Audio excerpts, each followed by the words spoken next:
My first National Yearling Sale was January of 1970. It's funny, if us silly old buggers, once we get started, it might sound silly, but we'd be loading up out here, just out here in front gate, yearlings at 4 o'clock in the morning.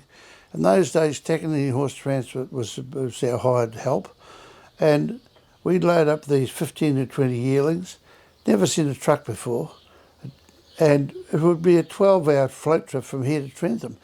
But it was all part of the whole romance of the whole thing. We absolutely loved it. I don't know whether we were tougher in those days or not, but and we wouldn't get down until up at 4 or 5 o'clock in the afternoon. But it was all with knowing that the aim was to get the horse to settle in and the feeds up and fresh water in the boxes. The Totra Lodge, yes. A house of great enjoyment, but commonly known as a pub. Owned behind the the Trentham Racecourse grandstand, where all the horse people gathered after work and enjoyed a meal and a few beers. A very hospitable place, and it was mainly part of it was, I think, for me, was each year, once we got to know the important individuals, where we could catch up with each other and discuss the last 12 months. That was part of the fun of it, and having various opinions on various aspects of breeding or sports facets wouldn't really matter. And of course you'd meet trainers of whom you'd been discussing with during the year. It was good to catch up with them because it was featured the Wellington Carnival. It's got its own identity at Karaka, but Trentham had an identity of its own. If I could just dwell on it for a moment. It was the race meeting. You know, we'd get through our mucking out our boxes and get the babies prepared, and couldn't wait to get out against the outside running around at Trentham at the 200-metre pole to watch the track work during the week. And you don't know all these things and make a choice. Not that we were betting as such.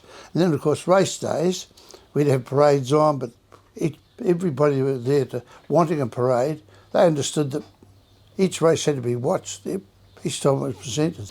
We had our first draft in the late 70s under the Hallmark stud banner. The one I have the most delight and pleasure out of was Katie Lee presenting her as a yearling and her subsequent results at the races, but also her half-sister.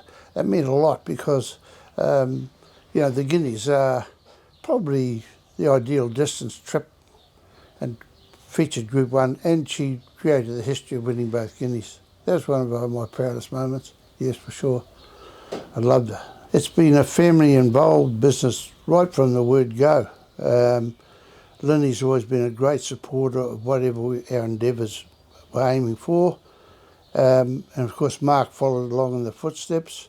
But also we've two daughters, Ange and Chris, who also contributed, especially those early days when the wee farm down the road, because they would be there to muck out boxes and rake the yards and do all those sort of things, even wiping horses down. And without that family involvement, we couldn't have worked, because basically we weren't generating enough revenue to actually employ, like we always had one staff member. And we were doing after hours work too. I was working the pub at night. Linny was working the fish and chip shop. God, we were pretty ordinary people, that's for sure. But it was a lovely time in our life, really. And whilst it was long hours, for me personally, I loved every minute. I do still to this day. I just love it. I can't seem to get enough of being around, being in the whole function of the thing. Well, I think it's when it's under your nails from when you're crawling, Jess, yeah, it gets in your blood, and never really going to do anything else.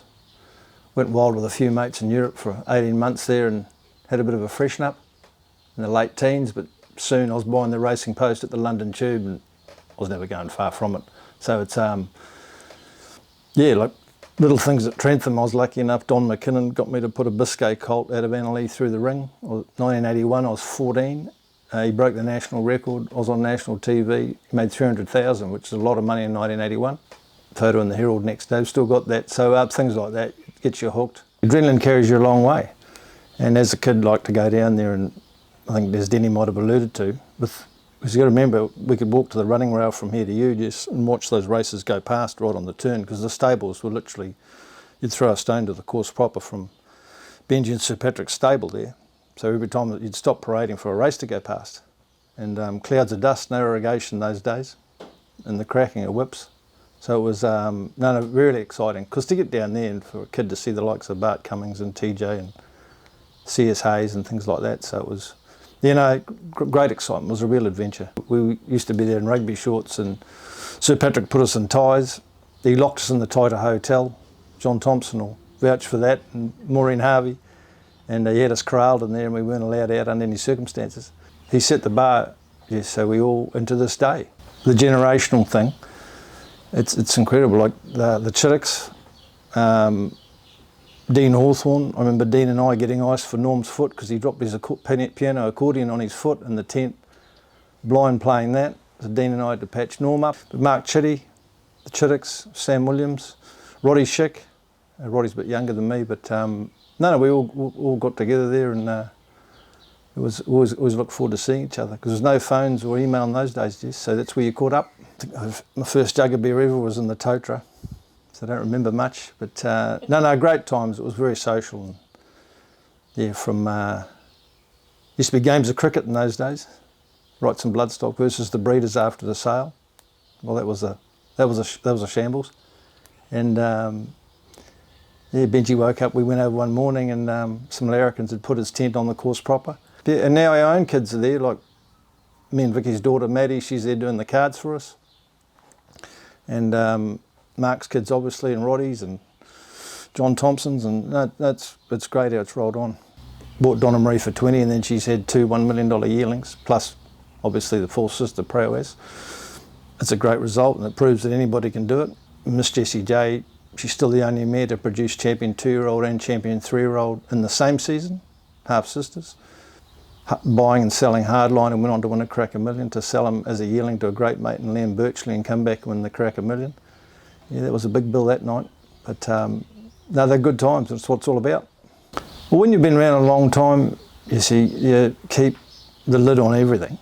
And to have high expectations, you're going to end up very, very disappointed. So you go in with low expectations. To repeat it was completely out of my mind. And so you just play it down, keep the lid on it, or like everything, you're better to under-promise and over-deliver. So for when Roger and Dean went head-to-head, and you along with the filly last year, it is amazing, because you never count your chickens. So the second filly to make 7 figures was off the chain, but you never know. And look, we had a lot of luck. You need to get them there in one piece. Everyone just does their best. Great staff here, get them there in one piece. Pray for luck with your scope, pray for luck with the x-rays, because that's out of your control.